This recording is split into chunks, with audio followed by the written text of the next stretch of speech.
Hey, welcome back on this episode of the Mindful Money Podcast. I'm chatting with Miriam Castilla. I should have asked if it's Castilla or Castilla. Castilla. Castilla. I knew I did that wrong. I'm chatting with Miriam Castilla. Miriam is a money mentor, author, and speaker. She helps small business owners make a bigger impact and create a truly rich life. She has a background, very interesting, a background in engineering and finance, but she's a hypnotherapist and is a student of metaphysics. Her journey has taken her from broke, single mother of two to building multiple six-figure businesses. I wanted her on the show because she's the founder of Magnetic Money and the Magnetic Money Coaching Academy, where she marries the magical with the practical. Miriam, welcome to the Mindful Money Podcast. Thank you so much for having me. I'm very excited about this conversation and where it's going to take us. Oh, beautiful. I'm excited too. Just real first, where do you call home? Maybe it's in the accent, but where do you call home and where are you connecting from? Okay, so I am living in Adelaide, South Australia, which is a really beautiful part of the world. If you cut Australia in half down the centre, basically we're right down the bottom on the coast. I was actually born in Europe, though. I was born in Germany. I'm half German, half Greek. So I'm a little bit of a citizen of the world. Did you grow up in Europe or did you grow up in Australia? So I moved to Australia when I was 13. My dad was in the diplomatic service. He was a Greek consular official, and he decided that we really needed a sea change. So let's get as far away as possible from Europe because it was the 80s. So there was a bit of turmoil, and he thought, well, why don't we go to Australia? And we all went to where? Sorry, what? And I've been calling it home ever since. And it's a really great place to live. So I'm curious, in those first 13 years in Europe, what did you learn about money and entrepreneurship? Oh, in my first 13 years, not much, to be honest. I lived a very charmed childhood. I got to go horse riding occasionally. I was that kind of kid that would go to the stables. We would drive to Greece because my father was afraid of flying each summer. So that was a 3-day drive, usually through Yugoslavia or via a ferry through Italy, and go and spend our holidays. So it was a really peaceful childhood. And money-wise, I didn't really ever think about it. It wasn't an issue. But interestingly, once we came to Australia, my parents separated. And then the proverbial really hit the fan. And I got to learn a lot about money, and very much so different people's money patterns, because my parents, as it turned out, were polar opposites on that spectrum of how they thought about money, how they managed money, and everything they did. So that was a humongous learning curve. I'm curious if you can name, maybe it's the separation, but something that was like an experience in that process, like a specific experience in that process that sort of becomes integral to your money story. Yeah, so what I found really interesting was the contrast between my parents, and that always struck me. So here was my dad. He was on really healthy 6-figure tax-free income back in the 80s, so pretty good money. And he would always be scraping the bottom of the barrel for pennies because he has had this pattern of just spending it all, right? And then hoping for the big win that would happen one day that would set him up financially. And then on the other hand, my mum, out of the separation, really was struggling financially. They didn't separate on the best of terms. And she was working for minimum wage, and she managed to buy a house, a little apartment, pay it off, bought another one, paid it off. And she always had assets that were supporting her. And so by the time my father passed away, he actually passed away leaving behind nothing but debt. And my mum is the one who one day, knock on wood, when she goes, I'll probably have an inheritance. So it's really interesting, and it taught me so much about that. It's really got nothing to do with your level of income. It's got to do with your money habits, and really, like you say, it's about being mindful about money and really thinking about what is it I'm actually doing with the money I do have, not when's the money going to come that will suddenly magically change everything. Right. Two perfect teachers. You couldn't have had two better examples on how this stuff works. Can you give us kind of a thumbnail sketch of your career arc? So what is it that you did before that led to the book and the Magnetic Money? Right. So, as you said in my intro, I started out in a career in engineering and corporate development because it's just what you do out of school. You go to university and then you get a great job in a petroleum company until you realize that that's not you at all. And so after taking a break from that, having children, I found myself in a place where I had to start all over again because my marriage had broken down. And I wound up in the finance industry. I got a job as a relationship manager for a finance company, which suited me because it was flexible. And from there, I went on to actually start my own business in finance. And what was really interesting, once again, about that is that I realized that the people on the larger incomes often actually had more money stress than the people on lower incomes. And they usually had a lower net worth even than the people on lower incomes. So once again, it was that reinforcing that message that it's not what you earn, it's not your level of income, it's what you actually do with your income that really makes the difference. And also I recognize that people have next to no financial education. And I'm not talking about stocks and bonds and where to invest. That's great. We have financial advisors for that. But I'm talking about just how do you manage your everyday personal income? How do you make sure you pay the bills, accumulate some savings to then be able to invest and still have some fun along the way? And that was lacking right across the board. So as that business matured and I was able to step away from it, I decided that I really wanted to go into teaching. And I'd always been a big fan of law of attraction and the power of mindset. And it's kind of what got me through going through the divorce, broke single mum, trying to figure it all out and having to really pull myself together. And I recognized that when it comes to money, how we think and what's going on inside your head is such an important thing. And so that's what I do now. And that's why I ended up studying hypnotherapy, because to me, it's a really shortcut way of addressing some of those deeper issues and that programming and conditioning that we're subjected to usually as children by our unwitting parents.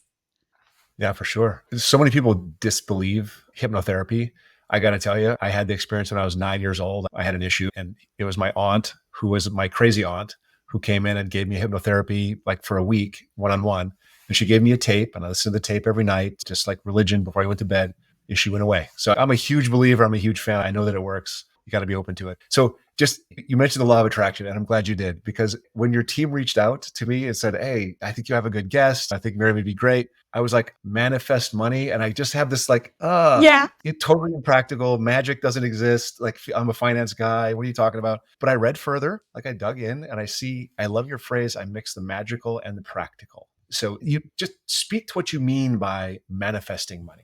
Okay. Yeah. I'm so glad you bring that up, because a lot of people will hear that and think, come on, you can't just wish it and it starts dropping out of the sky. And no, of course you can't. So law of attraction is this really interesting thing, because when you actually sit and study it, you can look at it from all these different points of view and through all these different lenses, to the point that I spent 6 months watching Stanford quantum physics lectures on YouTube and looking at it from that point of view of quantum physics, where this world is really just an ocean of possibility. And really, it's our observation of it that shapes a lot of it. But when we're talking about money and law of attraction, it really comes down to the way you feel about money will either make you magnetic to it or make you repel it unconsciously. Because if you're somebody who, for example, feels really uncomfortable asking to be paid or invoicing people, that's going to come through. If you try to make a sale, but you don't really believe that what you're offering is worth it, or you're worried that you're overcharging or that the person can't afford it, all of that will come through in your energy. And we all pick up on this unconsciously. You know, when you walk into a room, if there's been some weird argument, you can feel it in the air. So it's definitely a real thing. And the way I translate it is, it just comes down to how we feel about money. Because when we feel great about money, when we feel supported, when we feel abundant, our brain chemistry literally changes as well. And we're open to ideas and possibilities, and then always looking for more of the same. Whereas when we feel let down by money, when we feel resentful and those negative feelings, we shut down energetically, our brain shuts down, and then we just get stuck in this victim mentality and we just see more of the same problem. So really, that's how I translate that whole law of attraction thing to something that's maybe a bit more practical. And really, that's where I start. So I run a group program and I start people with, let's just start shifting the way you feel about your finances and help you actually start to see that you are supported and you do have plenty of money. It's just that you're a little bit too focused on the money that's not here yet that you still wanting to create. Does that make sense?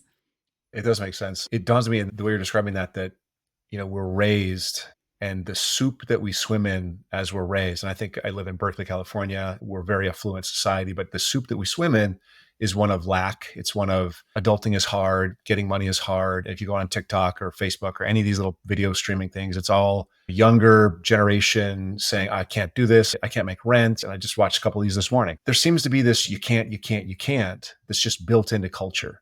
How do you overcome that when there's no education, there's no one here to tell us that anything's different until we meet someone like you or someone like me? It's all, this is dark and this is dangerous. So how does an individual overcome that just in their lives? Yeah, and that's a really good question, because when it's all around you, it actually spirals and it builds momentum. And I often say that law of attraction really is just another term for momentum. The more you feel a certain way and start convincing yourself that this is what life is like, the more of it you attract and create, the more you see, and it becomes a self-fulfilling prophecy. So it's really challenging when you're in that space where maybe you've been raised in that environment and you're surrounded by that environment, and you do really need to make a very conscious, powerful decision that you're going to get yourself out of it. So things like turning off the news, changing who you follow on TikTok and Instagram, because there's a lot of really great and inspiring things you can follow that will open your mind to all the possibilities. You're starting to read some biographies, like things like Richard Branson's biography and so on, where you think, do you know what?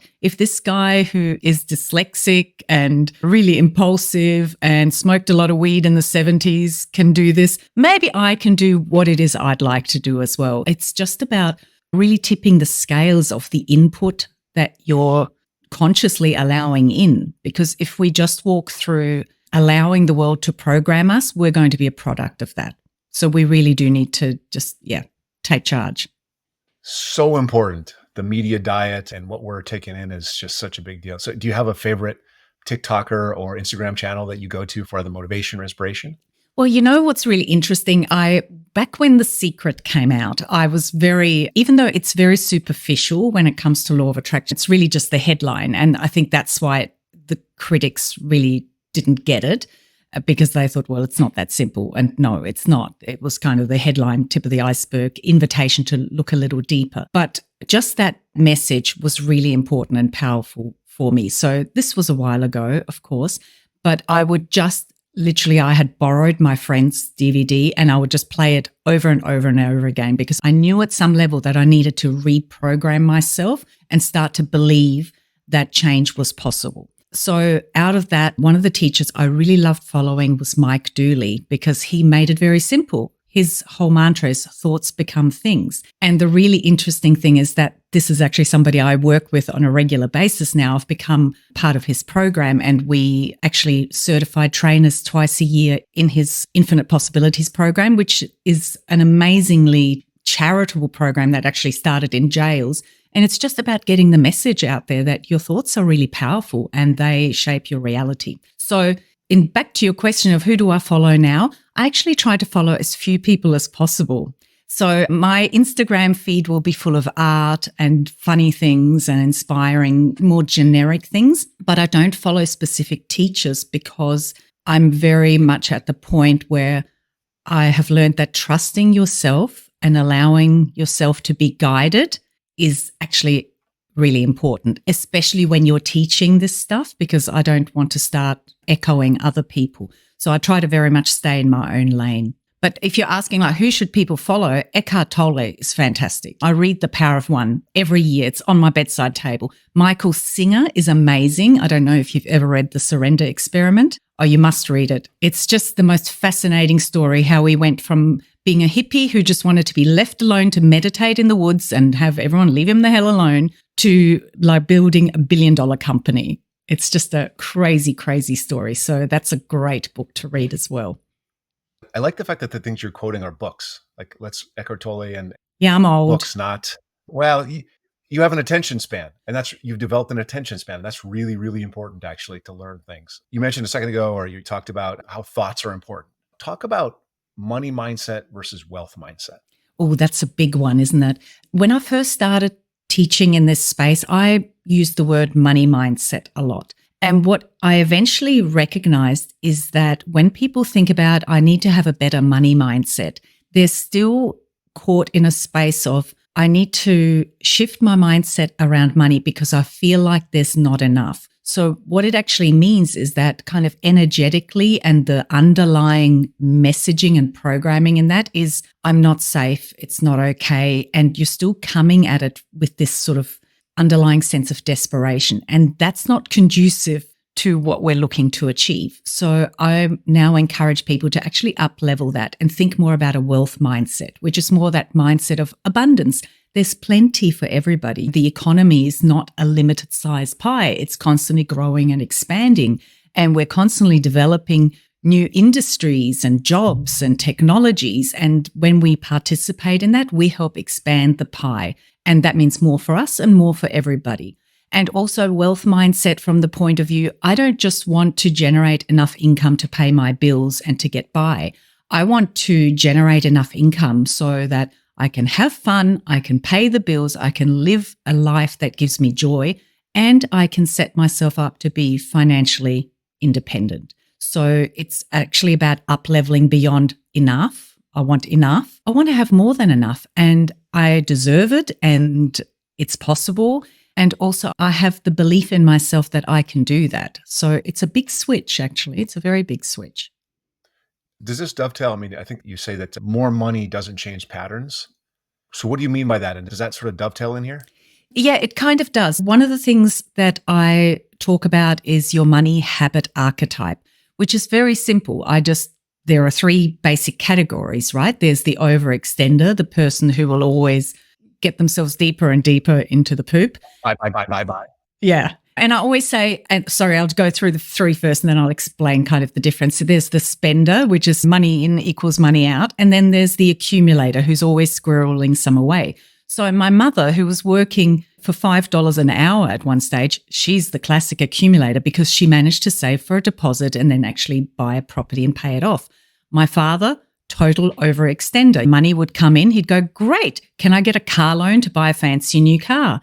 I actually have a quiz on my website where people can do that and find out which is theirs. Because the interesting thing is that most accumulators don't think they are, because they are programmed into this feeling that it's still not enough. I'm still not safe. And they actually beat themselves up and go, no, I'm a spender. Like, I just don't have enough. And so that's not healthy, right? It sounds good on paper to go, yeah, I want to be an accumulator. And we do. We want the accumulator pattern of accumulating wealth and financial stability, but we don't want to be driven by a sense of I'm still not safe. And so these patterns, they will keep showing up over and over again, whether you're on 50,000 a year or 500,000 a year or 5 million a year or 5 billion a year. There's a story where he's got a client who's literally a billionaire and argues with his wife about the cost of the toilet paper she's buying. So it's crazy, right? Your net worth is fluctuating by hundreds of millions of dollars a day, and you're arguing about the cost of the toilet paper. So these patterns don't change. And so I'm interested in not just what are we doing with our money, that's a really good, healthy, productive thing, but also how are we feeling and thinking about it? What's driving it? Is that healthy? And we want to bring the two together. So I don't know if I think it was a podcast, but a video of a podcast where two guys were talking. One was worth 60 million and one was worth 20 million. And they were talking about how they were still both stuck in this. I think one of them is a University of New York professor, actually. Nope, don't have the name. But they both were, multimillionaires, very, very successful, multiple businesses run, most of the businesses sold. And they're both seriously coming from this scarcity mentality. Like they didn't think they were safe. If someone's there, because I kind of fall into this category. So I was raised very poor. I really, really wanted to have security and I wanted to have safety. And that's been really important. I built a business. I sold that business, merged into a larger firm. I have everything I ever need. I know that. I look it on paper and I know that. But then I go, no, that paper's lying to me. Like in my head, I go, nope, that can't be true, right? I got to keep going, So how do you make that transition? What is the program that lets you open that back up? Yeah, see, that's so common. And I love that you had that experience of listening to that conversation, because just because people have a really high net worth or are highly successful does not mean that they feel abundant. And this is the thing, I love the intro to your podcast where you say it's really about not really having to think or worry about money, because we want the joy of life. It's not about the money at all at the end of the day, but money is the symbol. And to a lot of people, it's a symbol of security, right? And so if you have an internal feeling of lack or fear, like your experience, going through a really tough situation as a child, that does program you. And we are innately programmed to stay safe. We still have our ancient lizard brain that says, don't do anything crazy, stay safe in the cave.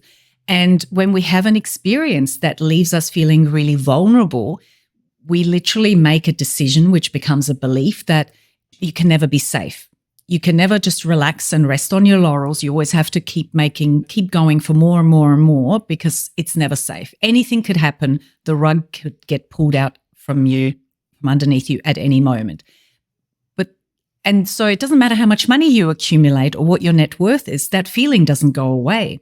And this is why I talk about the money habit archetype, because it's then you would recognize, hey, yes, I'm an accumulator. Is it a healthy thing that's driving it?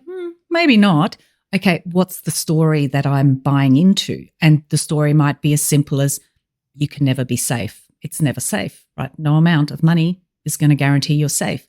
So this is why I love hypnosis, because it allows you to get past the, trying to rationalize your way through it to the actual part of you that is driving the bus, because that's what your unconscious mind is doing. It's running all these programs on autopilot, and you're just going through the day, doing your thing, not even recognizing what's going on. And hypnosis allows you to step away from the conscious mental gymnastics and actually connect with that deeper part. And then it's literally just about pulling back the curtain, giving you the space and, an internal space, I guess, just like a very deep meditation. That's really all it is. It's a state of trance where your brain waves just slow down and you chill the hell out for a while. And it allows you to re-examine those sorts of decisions and recognize that, I was a kid, I was vulnerable, I observed this and I made it mean that. But that's not the truth. That's just what I interpreted it to mean.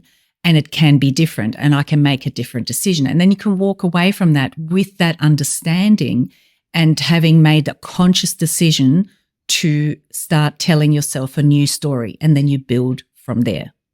So let's say you have someone that comes to you and they express the exact thing that I just expressed. What's the prescription? You do this for a month? Is it a week? Is it a session? Does it depend? Like, how do you know? What's the cure is what you're asking me, Jonathan, isn't it? I am, but it's interesting because I've been meditating for 25, 30 years. Like, I interview people like you a lot. I've read The Secret. I've read a bunch of these kinds of things. Like, I do spend time in this space, and I am still infected with this fear. So if anyone was going to overcome this, it's me. And I haven't. So how square this for me?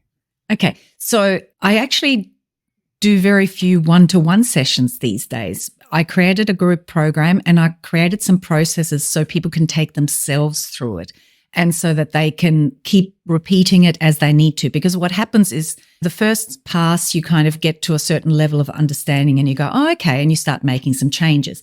And then you grow, you settle into that, and then you can go back and maybe go a little deeper. And so it's great having these tools and knowing how to use them. So for us, that literally looks like a pre-recorded hypnosis. So, just like your aunt gave you.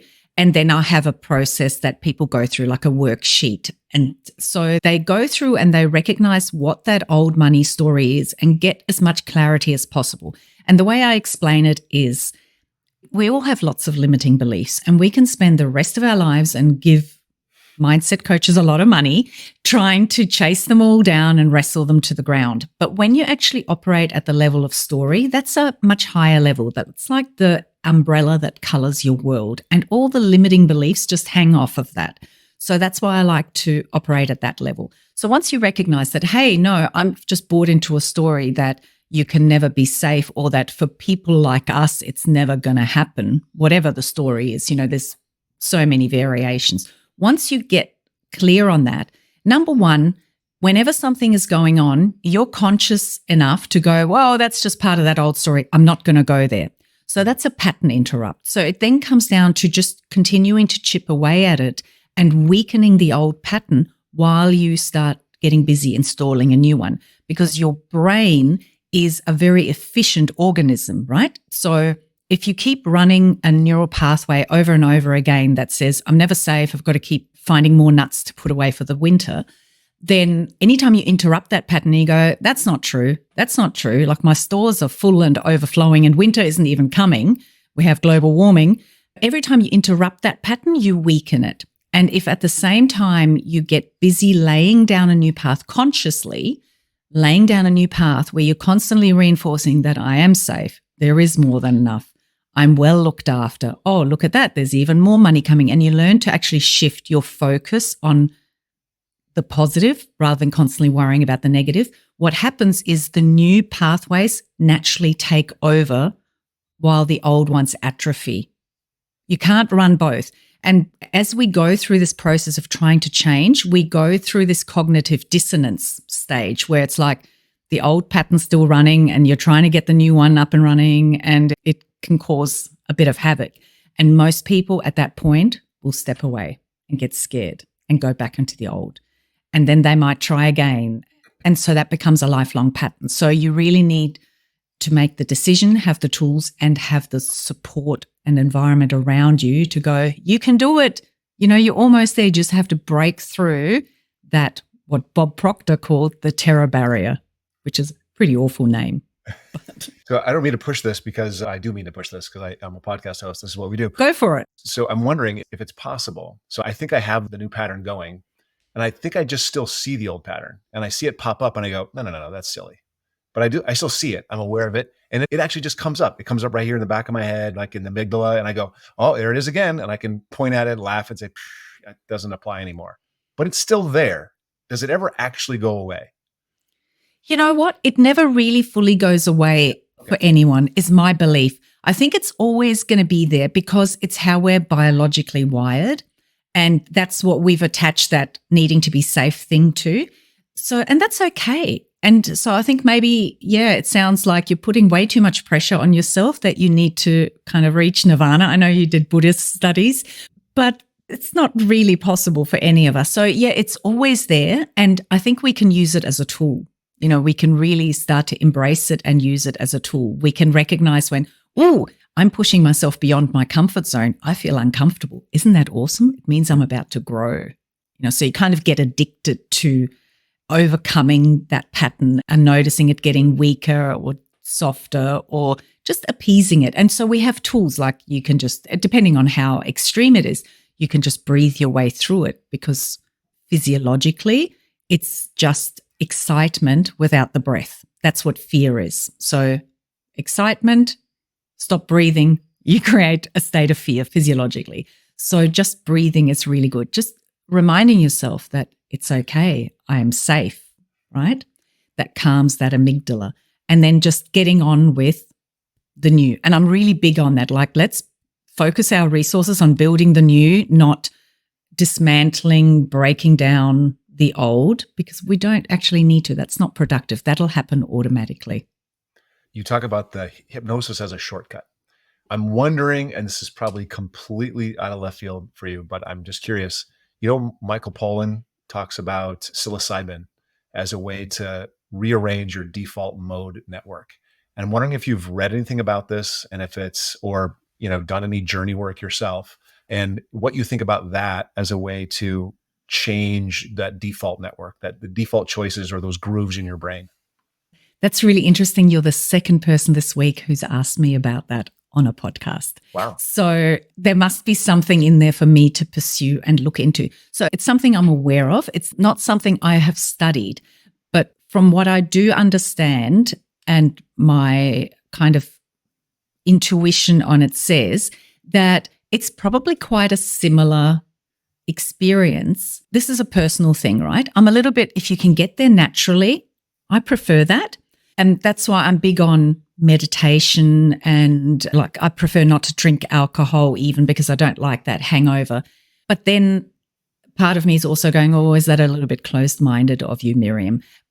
But I believe that it's probably very similar in terms of giving you access to an altered mental state that allows you to see what's really going on. And if the end result is that, that's a great thing. And if there's no hangover or negative side effects, then great. And maybe for a lot of people, that would actually be potentially an easier, more accessible way to do it and potent. But you just want to be really well guided, obviously, with that kind of thing. For sure. It's not like back in the day, a bunch of friends off in a forest taking drugs. It's totally different these days. Yeah. And the thing is, it's not just the actually being guided through the experience. I'm also thinking about, what is it you're going to do with what you learned? How will you use that? Because it's great to have insight, but then, okay, what do we do with it? Like, how do we use that as a resource and a tool to really create that life that we're looking to build for ourselves? Yep. So you work with generally small business owners, right? One of the things that I hear about is there's this period of this honeymoon phase of starting a business. You know what you want to do and you've got this idea and you're all excited, but then there's a speed bump and a roadblock and doubt creeps in and your brother says, what are you doing? And glitches happen. How do you get past that? Like, how do you energetically get beyond the glitches that are literally inevitable when you're starting up a business of any kind? Yeah, that's a great question. I mainly work with small business owners, and usually by the time they come to me, they've been going for maybe 3 years or so, maybe longer sometimes. And they're in that state where they're frustrated. They don't want to go back to their day job, and they don't feel like it's quite happening yet. And so my actual thing is, it'd be great if everybody did the mindset work and figured out how to operate their money system before they started a business. Because, a lot of people go into this building a business because they want to leave the job. They've got something they're really great at or that they're really passionate about, and they're all in, and that's wonderful. And they put so much energy into it, but they have expectations of it's going to translate and to this in this period of time.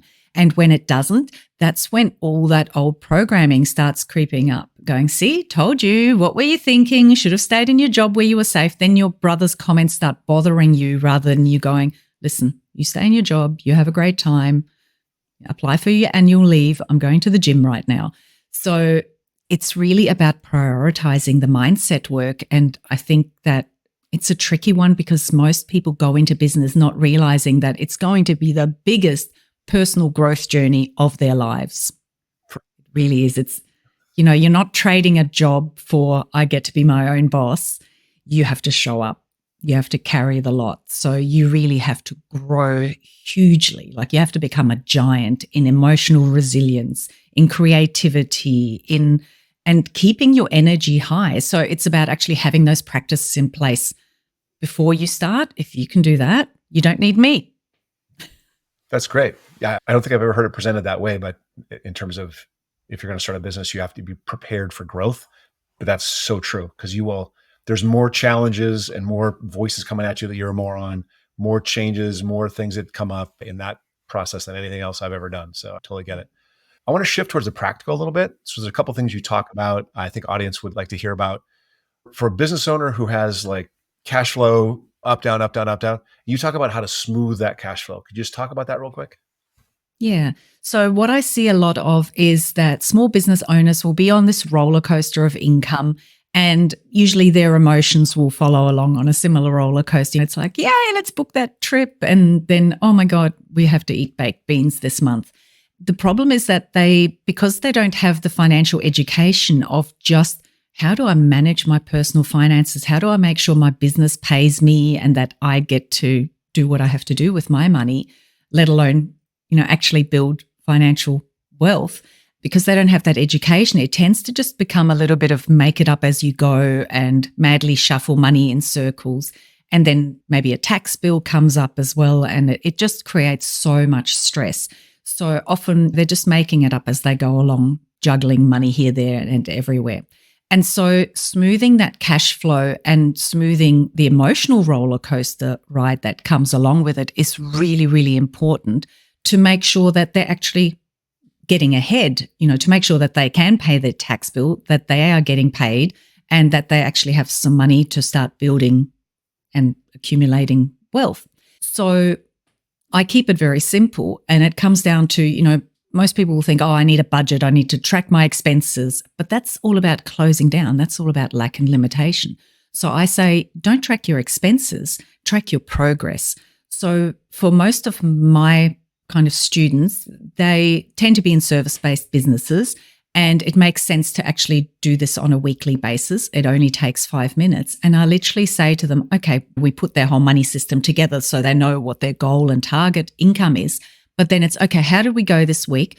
Do we have surplus, or do we maybe have a little bit of a shortfall this week? And if you have a shortfall, you don't just ignore it, hope for the best, and hope it goes away. You have to actually track that, and you have to then make that up the next time. So you kind of set up like internal lines of credits or buffers, but you actually have to use them and always pay back your shortfall, whether that means you had a shortfall in your tax account or your business account, or maybe you couldn't put aside the money that you do for other things. But you have to make that up first, because a lot of business owners, when the surplus, a big surplus comes in, they'll spend it all, usually mindlessly without a plan, which is a whole other issue. And they never make up that shortfall. And so it just becomes an accumulating, growing problem over time. It sounds like you're pulling from your, not to be too personal, but your father's experience and your mother's experience, and just sort of putting those two together and kind of saying, you want to kind of be in the middle here a little bit and not have the emotional issues with being too much of an accumulator, but not having the pull of spending of the too much of the overextender, right? Overextender. Yeah, it is. It's about finding that happy middle ground, right? And having just a really simple process and a system that you can follow so that you're not emotional about it. One of the things that I don't ever want to hear from someone in my program is, oh, I've had a windfall. What should I do with the money? I'll literally look at them and say, well, you should know exactly what to do with that money if you set up your money system the way you've been taught. There should be no question. It should be, awesome, I have a plan.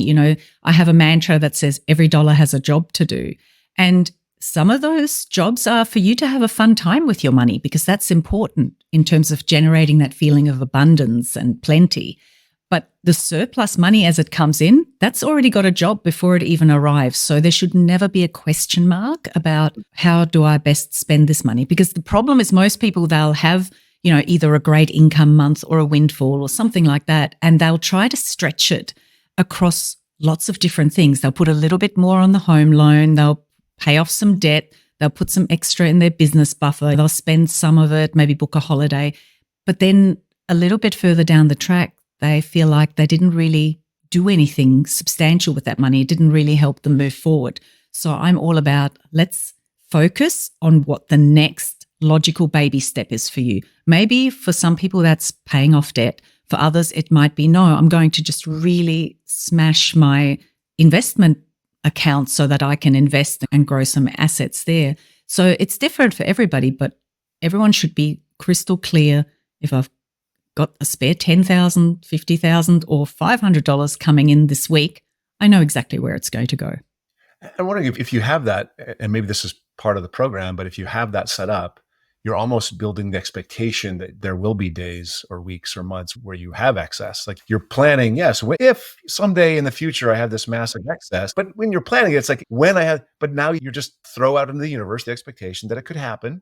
And so when it happens, you know what to do.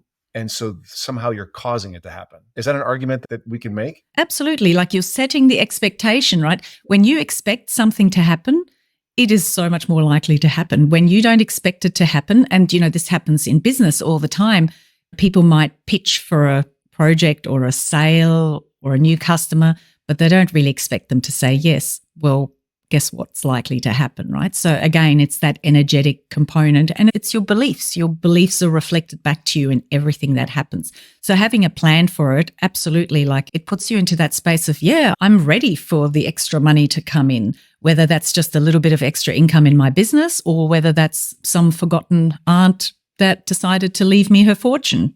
Doesn't matter. Yeah. Money can come from anywhere. So another one of the practical issues is, I'm waiting to hear the answer to this question. How do you attract more premium clients? You said you work with service people. How do they find more premium clients?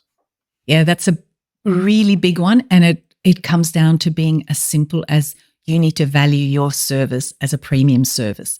And the thing that I find most gets in the way for service-based business owners is they still have this mentality of charging by the hour. And so they'll pitch for a contract or something, and they'll say, okay, well, we're going to spend 10 hours together and I'll be charging this hourly rate.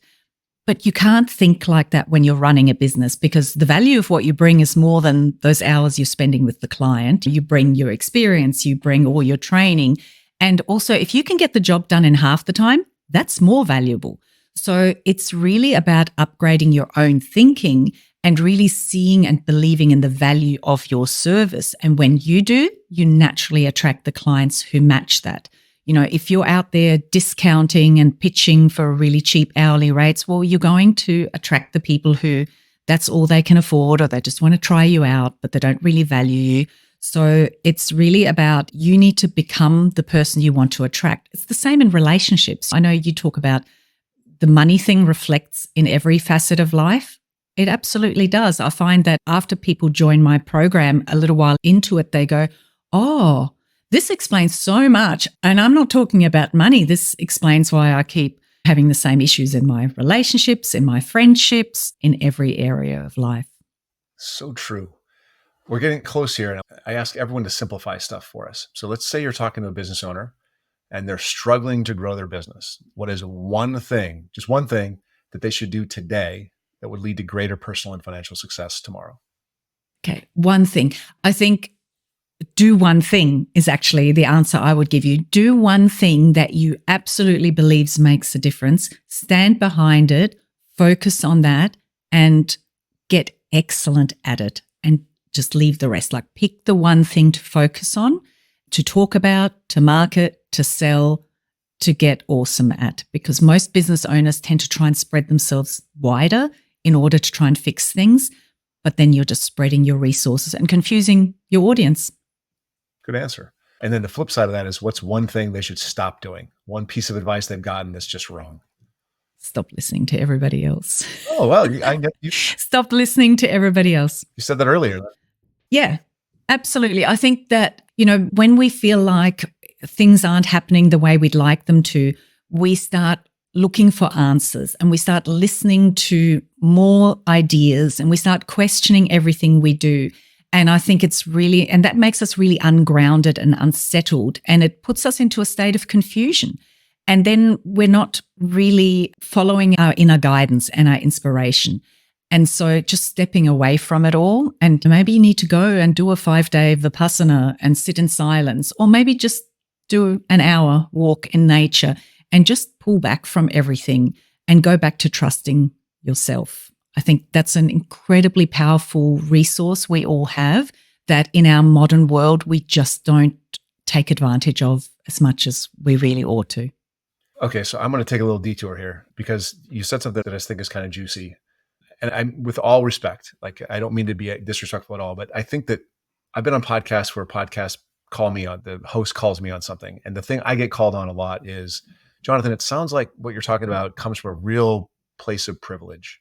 Like, there's many, many people who simply can't, and their circumstances are such that they're just, the ability to trust themselves, there's nothing in their history that suggests that they should trust themselves.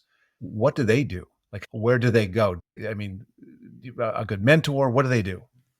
Yeah. So, and it's interesting that you using the example of not being able to trust yourself, right?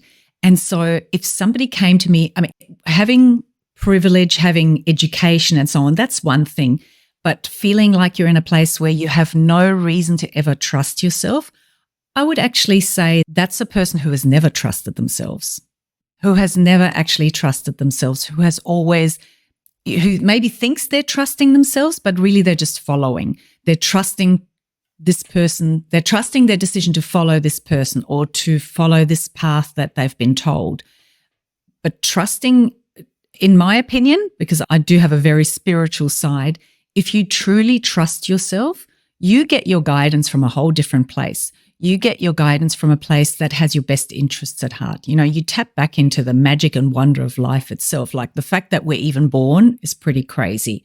The odds are so stacked against us. So I think that the person who says, I have no reason to ever trust myself, if they're honest with themselves, they're probably somebody who's never dared to trust themselves. And often that's also somebody who will kind of be in that place of blame and denial. Like, it's everybody else's fault. It's my circumstances. And I know this sounds really, it's a bit of tough love back, but it's true. Like, we need to be really, really honest with ourselves. And if you look back and go, did I really trust myself, or did I just trust myself in following that person or doing what they told me? That's a different thing to trusting yourself. Like, have you ever actually learned to just sit back and decide what you think and how you feel? Scary, right? Yeah, so I threw it right back at you, didn't I? Yeah, I did. That's fine. It's fine. Just before we wrap, I want to come back to the personal again. Is there anything that people don't know about you that you really wish that they knew? Oh, yes, actually. People will often look at, my bio or what I do, and they think that I'm so accomplished and industrious, right? The German side of me really comes out. And I wish people knew just how flipping lazy I actually am, and that everything I do is either because I'm intensely passionate about it or because I've actually spent a lot of time thinking about that this is a great use of my resources. I think that when you follow anybody, if you put them on a pedestal, you make all these assumptions about them that then make it really hard for you to emulate, I guess, their results or even follow their teachings. You've kind of put them up on a pedestal and you've dehumanized them a little bit. And I am really, really lazy. Like, I put on makeup just for you today, Jonathan.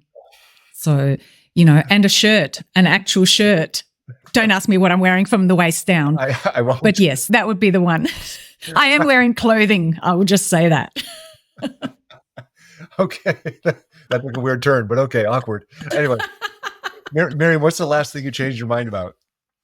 And I have a really weird sense of humor. That's the other thing I wish people knew about me. Now they know that now. They know. They know. Yeah, they know that. Sorry, what was the question then? What was the last thing you changed your mind about?